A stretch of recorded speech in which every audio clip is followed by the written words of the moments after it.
2022 State of Theology survey by Ligonier, 38% of professing evangelicals agree with the following statement: Jesus was a great teacher, but not God. And according to that same survey, 55% of evangelicals agree with the following statement: Jesus was the first and greatest created being. So this survey reveals an absolute crisis in the Christian church today, at least theologically.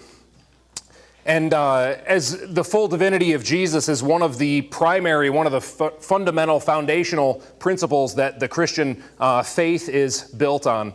But a church in theological crisis is not something new to the history of the church, nor is confusion about the nature of Christ. And today we are going to begin to study how the ancient church carefully and largely rightly came to think about these things, came to think about the relationship between the Father and the Son. Last week we covered quite a bit of ground last week. We covered sort of the end of the 3rd century, about 250 to the beginning of 300 there, where we saw really the worst persecution that the early church faced. Really it was that 50 or 60 really carried on into the early 300s, but the worst persecution that the church faced, with things like Christians and teachers being locked up in jail and imprisoned and tortured and executed, Bibles and Christian texts being destroyed, that sort of thing. That was one of the things that we covered or I guess it was 2 weeks ago now. 2 weeks ago now that we covered that.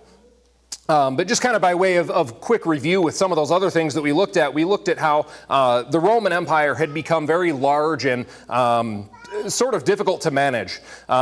It became uncertain, or times were just uncertain in that era for the Roman civilization. There were threats from within. There was corruption and moral failings and changes of leadership and things like that, and there were threats from without. There was a number of foreign enemies that were sort of taking shots at the empire, and Rome, in response to this, took to a number of political reforms, dividing and localizing the power. One of the big things they did is they split the Roman Empire into the East and the West. They split it into basically 2 districts, and in each of those 2 districts had sort of 2 sub-districts underneath them. So the East and the West were governed separately. And this type of reform that they did led to a number of good things for Rome. The empire really seemed to stabilize in the wake of these. These were largely effective. But as we'll see, whenever you have divided power, there's always the potential for multiple people to think they're in charge at the same time, which was, of course, not new to Roman civilization, but that would lead to some issues as we get into the 4th century, the 300s here. Let's see, really one of the last things that we covered last time was the last wave of Roman persecution would begin around the year 304. That was kind of what would begin. And if you recall from 2 weeks ago, the other thing that we looked at is we kind of took a step back and looked at sort of a bird's eye view of how certain ideas came around. How did we come to think about the church as a hierarchy? How did we come to this idea where we have bishops and popes and things like that? And we looked at how definitions changed and sort of evolved over several centuries there. How saints came to have an elevated status. How it would no longer refer to just Christians, but a special class of Christians. We looked at how bishops at one point just looked at teaching pastors of a church, but how that would kind of come to hold a special place of authority and a unique position above sort of ordinary elders or overseers in the church. So that's kind of a brief summary of where we have been. And then today we are going to be working our way towards the Council of Nicaea. We're not quite going to get there today. The Council of Nicaea is probably something that you've at least heard the name of, and we're really going to go into what that was all about, what sort of conflicts it was dealing with and resolving, and that sort of thing. But I will go ahead and open up in a word of prayer, and then we will go ahead and get into it. Father, I thank you so much for your grace and for the church that you are building and that you have been building for a very, very long time. Lord, I thank you that we get to be a part of that. We get to be a part of that building of your church, your people, your body. And Lord, I pray that tonight that we would just grow in our knowledge of you and of the way that you work, and that we would, more importantly, just grow in love for you and for your people. In Jesus' name we pray. Amen.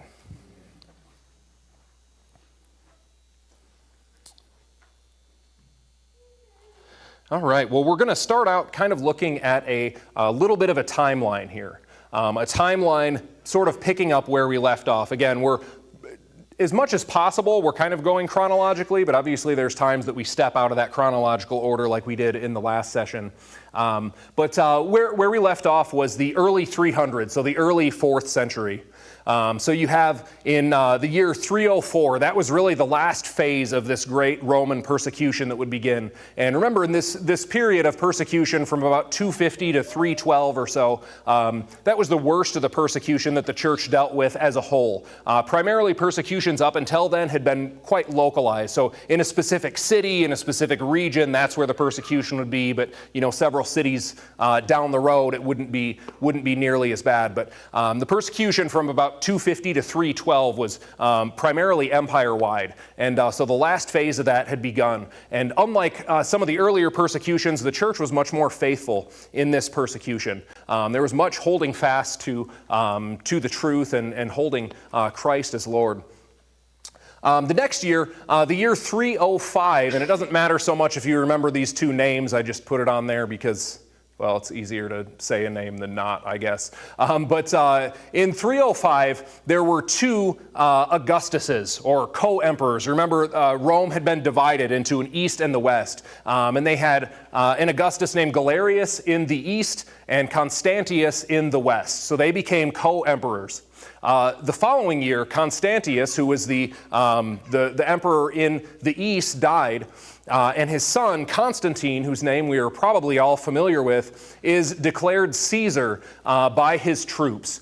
Constantine was a general in the Roman Empire, and he would have been sort of nobility, with his dad being one of the Augustuses. So he was declared by his troops to be Caesar. Now again, the Caesar was the lower rank, so Augustus was the higher. There's only two of those, and then the Caesars, there were four of them, but Constantine's troops had named him Caesar. And again, what would end up happening here is you can probably already sort of tell, just sort of looking at the dynamics, that there's going to be some power struggles there. So you have one guy dying, you have his troops then saying, okay, this is the new guy. There were several people who thought that they were Augustuses or Caesars at that time. So ultimately what would happen after Constantine was declared to be this is, in general, he sort of had the eastern half of the Eastern Empire. The eastern half of the Eastern Empire, or excuse me, the western half of the Eastern Empire. So he sort of ruled over Britain, France, and Spain. That was kind of his region that he would, for a time, sort of rule over.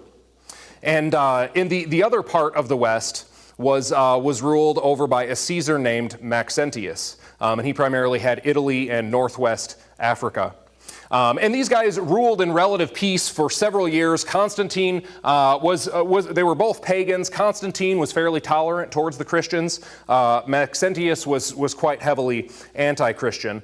And as you might expect, war eventually would break out between these two guys, sort of both of them thinking, okay, I'm the rightful ruler in this portion of the empire. So 312, war breaks out between Constantine and Maxentius. And in a quite historically remarkable battle, Constantine, who had a much smaller army, Constantine actually ended up invading Italy and invading Rome, which is where his opponent was there. And there was these two armies collided in the Battle of Milvian Bridge. The Battle of Milvian Bridge, which is on the Tiber River just outside of Rome. So this was a great historic battle, and really this is the battle that would ultimately shape not only Roman history, but just world history and Christian history in general. So this was a very important moment here.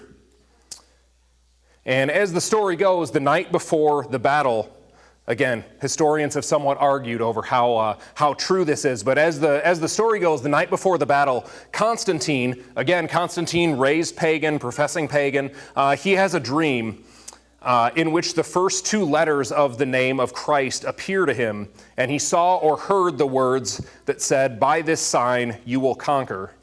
And the next day, he had that sign, the first two letters of the name of Christ, Chi and Rho. We'll put it on the screen here in a minute. He had those painted on the shields of his men before the battle. And he ends up winning this great upset victory, and is ultimately then declared the emperor of the western part of the empire. This is a painting here of a Renaissance era painting, just sort of by the artwork and whatnot there, but this is, you can see there's some angels fighting or doing something there. Again, this was a very important battle. It was a big upset, and Constantine came out on top. This is a depiction of what the shields may have looked like. This symbol is referred to as Chi Rho. That's really a very ancient Christian symbol there. But that is the origin of that, is Constantine's vision this night before this battle. So Constantine ends up winning this triumphant battle, and he believed that the Christian God had been the one who had given him victory. He was now the Augustus of the West, so he's now one of two emperors over the entire empire. He's the undisputed ruler of the empire in the West. And really from that point on, he would be considered and looked to as a great defender of the Christian faith, a great champion of the Christian faith. And this was in 312.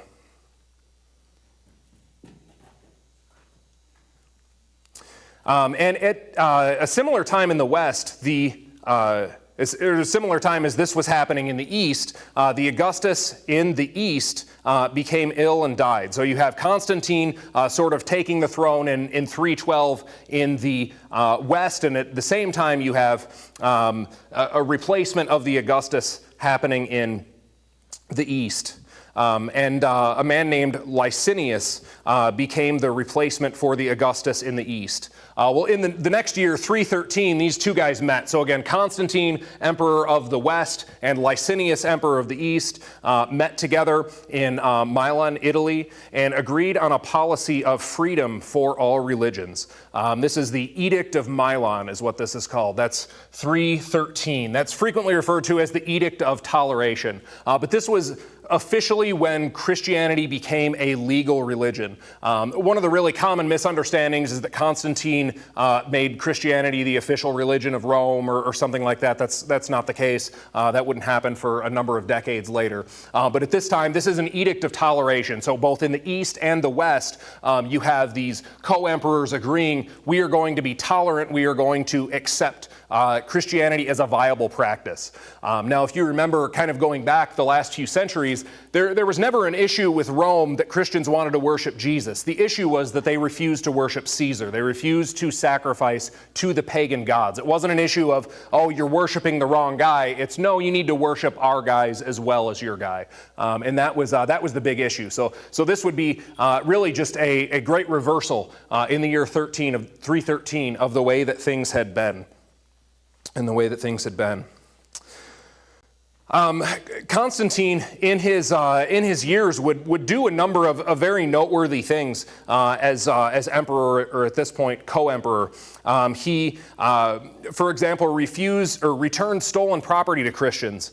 So in the persecution that had taken place just years prior, one of the things that would happen is Christians' land, Christians' property, churches' property, things like that would be taken. So one of the things that Constantine did is he returned that to the Christians. He also made Sunday a national day of rest, and the idea was to correspond with the Christian Sabbath.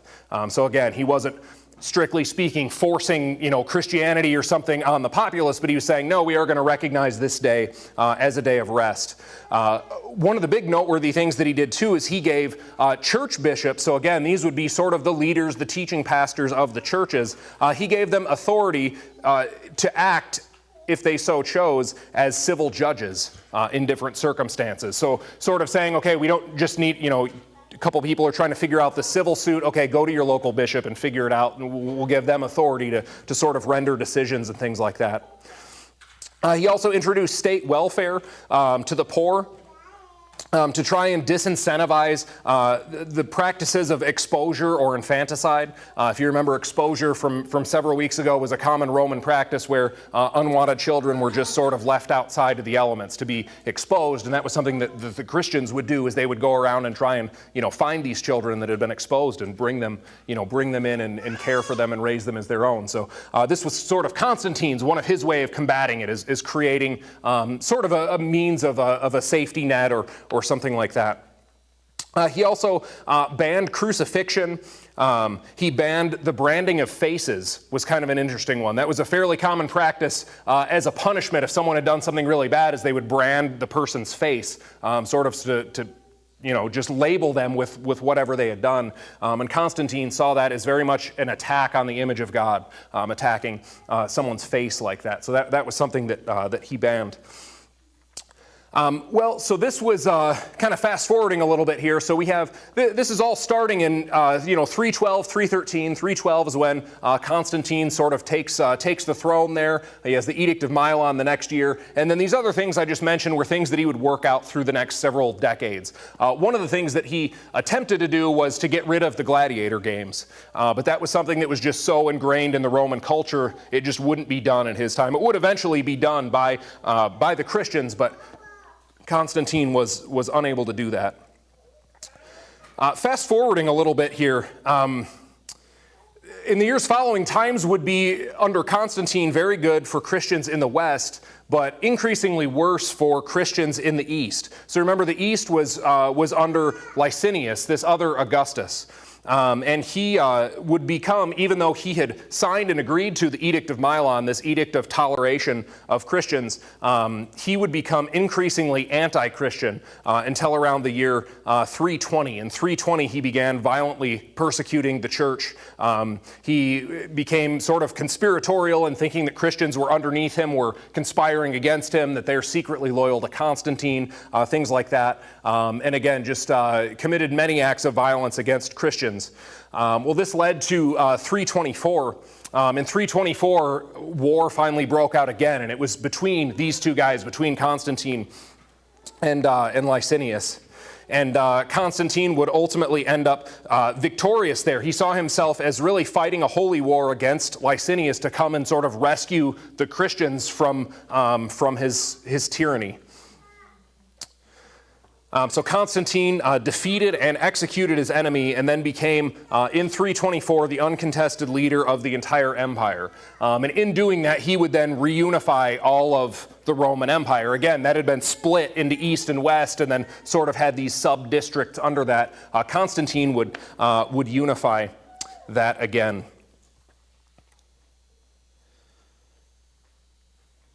Right, so a little bit more just on Constantine, sort of who he was, what some of the controversy around him is. The first thing I have on there is just that he was an impressive leader. He was just someone who was tall, he was confident, he was a great speaker, he was a great showman. He knew how to work a crowd, he knew how to get people fired up. He was a very charismatic leader. He also had great insight into people's character and people's motives. That is, he could sort of read political or military situations very well. He also had, just in general, very great tactical ability. Just as a military leader, he was very impressive. He was also known to be very virtuous. He was known to be extremely generous with his own money. He tried to rule justly, as seemingly as much as he could. And he was also had a very high standard of purity in matters of sexuality, which was extremely rare for a Roman leader at the time. If you're familiar with, some of the things that went on there, compare him to, Emperor Nero from several weeks ago. There's a very clear contrast in terms of just the purity that he would, in general, pursue. Again, exceedingly rare in Roman leaders. Now, on the flip side, he could also be very sort of vain and flashy. He could be quick-tempered. He was known to be kind of vain about his looks, was one of the things about him. Again, I already kind of mentioned that he was a very good showman. He knew the power of a good story. One of the things that went around, I don't remember when exactly it was in this, but he at one point, to kind of get his men fired up, would go around and spread rumors about how, Constantine is kind of like the new Moses, kind of giving the people, putting them into a bigger story so they can really get fired up to go out there and do their thing. But he was a great showman. In terms of some of his failings, some of his moral failings, he had several notable outbursts of violent anger. Probably the worst of which was he believed that his son-in-law had sexually assaulted his wife, and he had him put to death then without a trial. Church history records that was something that he repented of later on, but that was nevertheless something that he had done. And then there's also in the last great battle that we talked about, where he defeated Licinius, the emperor in the east, he also put to death a number of the followers of Licinius. And that was something he was very much criticized for, as that being sort of an unjust thing. They hadn't done anything worthy of being put to the sword. Another interesting thing about him, and this isn't so much just applied to him, but applied to many Christians that had sort of come around this era, and that was the practice of putting off baptism. Constantine put off baptism until shortly before he died. There's actually one time when he became very ill, and he called in a priest or a bishop to come baptize him, and then he sort of had a great recovery and looked like he was going to get well again, and then pushed his baptism off again.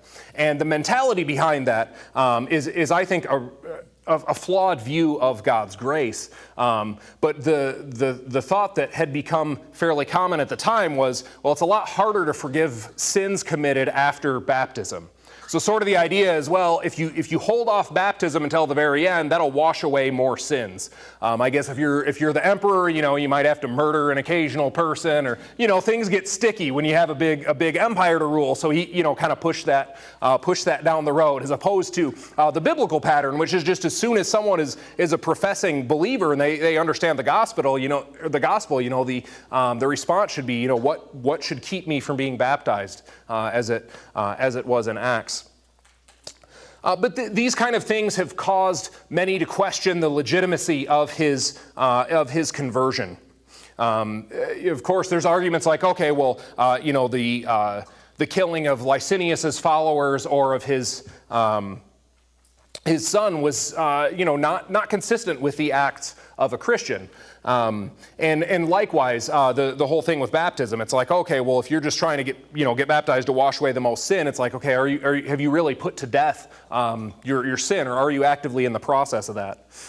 So again, these are just sort of questions that people have wrestled with through the ages. Was his conversion a stunt? That's one thing that people have argued, going back to the Battle of Melvian Bridge, where he paints the Christian symbol and sort of goes and conquers in the name of the Christian God. People have wondered if that was just a political stunt. I'm inclined to think that it was not. It seems genuinely, he seems genuine about it. For the most part, the fruits of his life are generally in sync with what someone should be as a professing Christian. That's not to say that he was, of course, sinlessly perfect. He, of course, committed a number of grievous sins. But I think I would argue that it probably was legitimate. And another thing, too, is that just him siding with the Christians at that time, there wouldn't have really been any motive there. It wouldn't really make a whole lot of sense politically. Again, Christians were this sort of beaten down small group. So it's like, what could they offer me? So that's just kind of something to consider. Let's see, I said he was very accomplished. So we've named some of those accomplishments that he did. In 330, so 10 years, or 6 years, I guess, after he became the sole emperor over Rome, he built a new capital city for the eastern portion of the empire, in Byzantium, or typically referred to as Constantinople, hence the name. the city built by Constantine. He had a number of churches built there, but there were to be no pagan temples built. Was kind of something interesting that he did. And he also, in the city of Constantinople, prevented the gladiator games from ever being set up there again. That was something that he seemingly would have liked to have gotten rid of altogether, but was unable to do that. But the city of Constantinople was very much known for just sort of high moral standing, high virtuous, and things like that. So that, in a nutshell, is Constantine. Again, here's a sculpture of him, and this would be another Roman shield with the Chruch painted on it there. So this is Constantine, and Constantine we'll talk more about next week. Again, next week we're going to get into the Council of Nicaea. That's really this first sort of global church-wide conflict that would happen. Again, we're gonna get close to that tonight, but we're not quite going to get there. The next thing that we're going to look at tonight is the Donatist controversy. The Donatist controversy.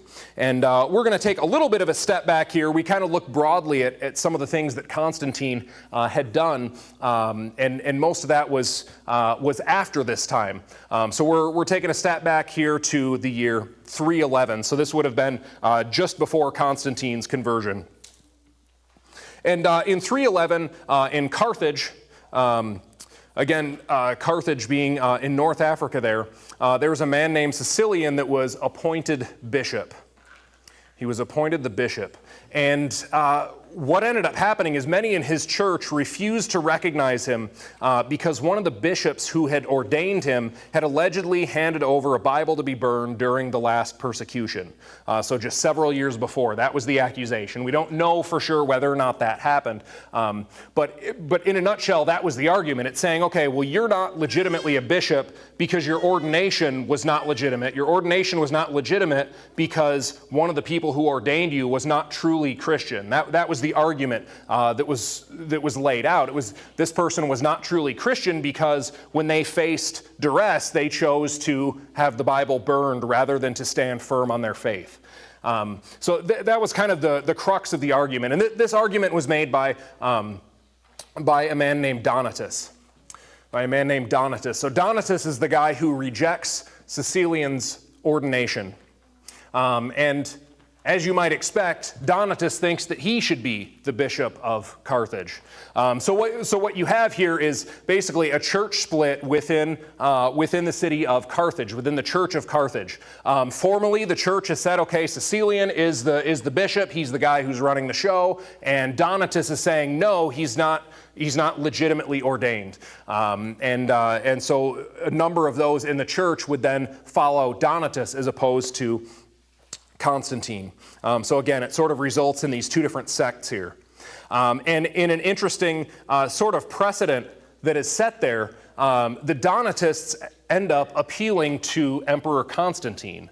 And this would set an interesting precedent because never has the church been in a position to appeal to someone outside the church. We've seen some different church conflicts and disputes and things like that. We remember back to, I think it was week 2, we looked at the book of 1 Clement, where there was the church in Rome was sort of getting involved in the church in Corinth to try and help them out. Okay, you can't handle this on a local level, so we're going to kind of step in and try to offer you some guidance here. But never had the church appealed to a government to do this. So this is, and that's really the main reason why I even bring up this controversy. It'll also kind of come into play in a couple weeks, but that was one of the first big things that it would do, is that it would sort of set this precedent for the state or the church appealing to the state to sort of help them resolve this. So Constantine, ultimately what happened here is Constantine, in his returning of stolen land to the Christians, returned the stolen land to the church in Carthage, and that would have essentially gone to Caecilian. So that was kind of how that worked itself out. And then the Donatists appealed to Constantine, saying, "Hey, you need to make me the bishop. Caecilian is not the rightful bishop. I am." But Constantine handled the situation, I think, fairly wisely, and he basically said, "Yeah, this isn't my lane." So what he ended up doing is he sort of set up different tribunals with different Christian bishops to sort of rule in this. And again, I think rightly so. But he allowed tribunals of bishops to sort of investigate and to go and question and gather information and then make a ruling. And ultimately, these bishops then would rule against the Donatists. They said, no, you're wrong. Cecilian is, legitimate there. And he is the rightful bishop. And then really what would become, or what would lead to really a kind of ugly moment in church history. The Donatists did not like that answer. Again, they thought that Donatus was the rightful bishop, and they responded with violence and rioting and things like that. And then in response to that, Constantine then sent troops out to suppress the violence. So again, this would kind of set a not great precedent there all the way around, both with, Donatists were professing Christians. They were, doctrinally, they were just as orthodox as probably any of the other ones, but their difference is over this role of leadership. And we'll get into some of the theology in this, I think, 2 weeks from now, because this conflict would kind of lead to other things down the road. So again, the Donatists were suppressed in that way. And then ultimately, what Constantine really wanted, and we'll see this throughout much of the life of Constantine, is I don't think Constantine was necessarily that theologically sharp. He just kind of wanted everybody to get along. And that was really what he was hoping to do with this whole thing, and not making a ruling, but having bishops sort of make a ruling over what's going to happen here. He just wanted everybody to get along. He thought this would unify the church, and it ended up kind of having the opposite effect, at least in the city of Carthage. This would lead to really kind of a century of conflict. Not necessarily consistent violence, but just consistent conflict. And then that would also result then in the state essentially saying to the Donatists, hey, you need to fall in line with the Catholic Christians. Again, when we use the word Catholic in this context, we're not talking about Roman Catholic, we're just talking about the universal church. But the state under Constantine would ultimately say to them, you guys need to fall in line or you're kicked out, you're exiled. Which again, not a great precedent to set. Constantine, again, in doing that, hoped that would just cause them to say, oh, okay, well, yeah, these are our brothers and sisters in Christ, so yep, we were wrong, and, it would lead them to repent and move on. But unfortunately, it did not with a number of them. But in doing that, Constantine looked at these councils that set up to make rulings, and, he basically said, look, the church has decided that this is right and you need to fall in line. That was kind of what it does, and he hoped that would work, but it did not. A number of years later, Constantine would admit that his response failed, and he would rescind that decree of exile. So in other words, he said, okay, if you're following the Donatists, you're exiled, you're banished, that sort of thing. He would rescind that, he would repeal that, again, just seeing that it did not work and really had the opposite effect. But again, this set several precedents, this controversy. It set the precedent of the church appealing to the state. That would be a theme over the next century or so, where the church is unable to solve these, and they sort of look to the state to kind of help them deal with this. And then the other precedent that it set was the state, or the Roman government in this point, enforcing church rulings and suppressing opposition. So again, they suppressed the Donatists, seeing, okay, these guys are, they're this sectarian, this is not good, so we're going to suppress them. And both of these things would have a significant impact as the church would continue to grow and develop. And again, some of that we'll get into in, I think it's 2 weeks.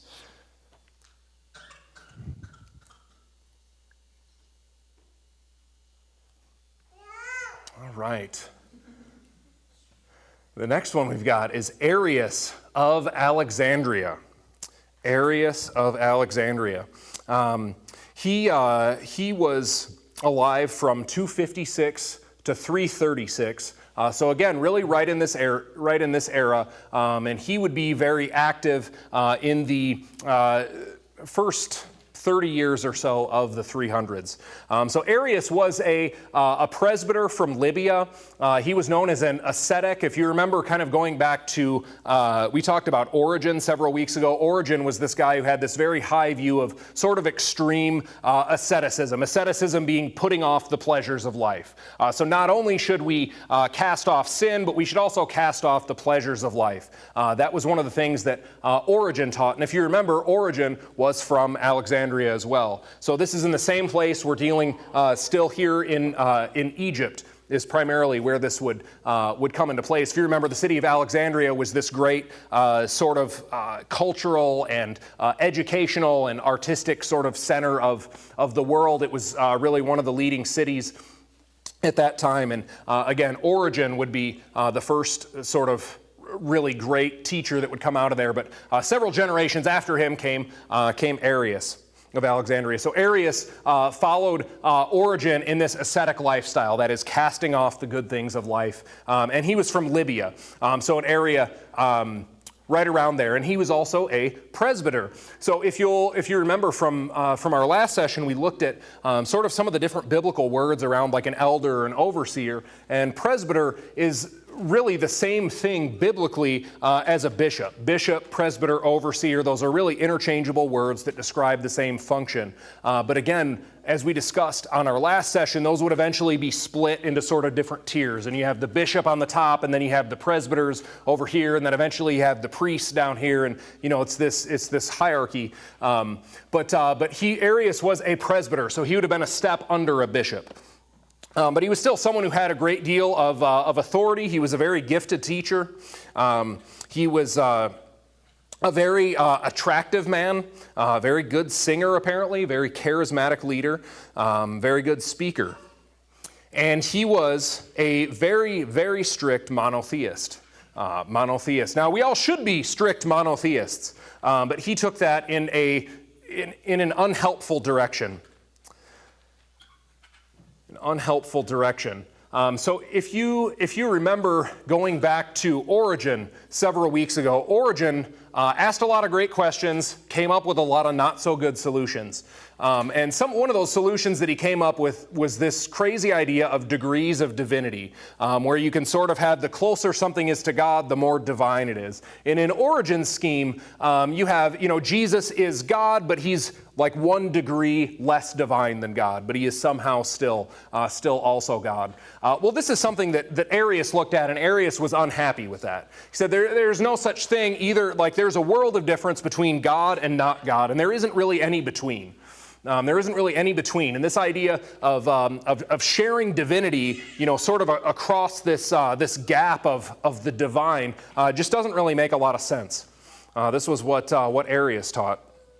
And he came up with this idea that essentially what he would argue is he would say that, if divinity is shared, that is, if godness is shared between the Father and the Son, then God is not one, as the Scriptures repeatedly and explicitly say.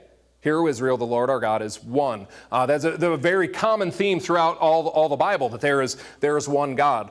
So Arius would come along and say, the Father and the Son can't both be God, because the Bible is extremely clear that there is only one God. And looking back at kind of where Origen was, who Origen had come before Arius in several ways, but Origen sees Christ as eternal and uncreated, but again, a degree less divine than God.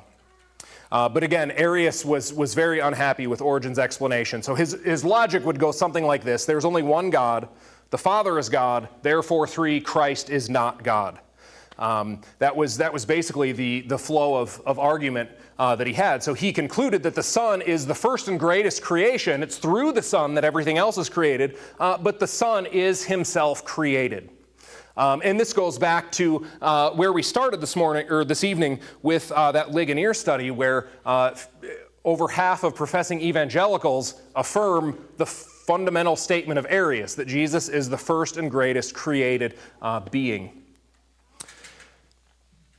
So this is where kind of what would happen with Arius. And it's really Arius that leads us to the Council of Nicaea that we will get to last week. But this is in a nutshell. We're going to talk more about Arius in a minute, but this is in a nutshell where Arius is and what Arianism would be that follows after him.